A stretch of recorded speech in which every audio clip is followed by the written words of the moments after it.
Ito real talk to master. Hindi porket master na magaling kang mag-latte art ay akala mo na narating mo na yung tuktok na isa ka na sa pinakamagaling na barista. Lagi mong tatandaan master na lahat tayo may kahinaan. Yung iba talaga sa ating mga barista magaling talaga tayo sa latte art. Meron namang hindi magaling sa latte art pero bumabawi sila sa ibang trabaho. Tulad ng sales talk, pagiging friendly sa customer. Minsan nga binabalikan pa sila, 'di ba? Tapos hahanapin sila.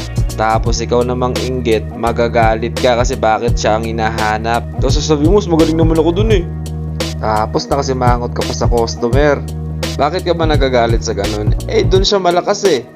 'Di ba nga malakas ka sa latte art? Ano yun, yung kaya niya, gusto mo kung mas magaling ka pa dun sa kaya niya. Yung ibang barista naman dyan, sobrang sipag sa trabaho. Ikaw naman dyan na magaling sa latte art, tamad ka naman. Tapos pag na-promote yung masipag na yun, sasabihin mo, bakit siya na-promote? Mas magaling pa ako mag-latte art dun eh. Yung ibang barista naman master, magaling naman sa panlasa.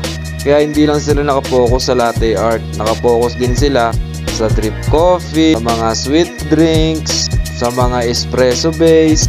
At maniwala ka man sa akin o hindi master, sila yung mas magugustuhan ng amo mo. Anong akala mo?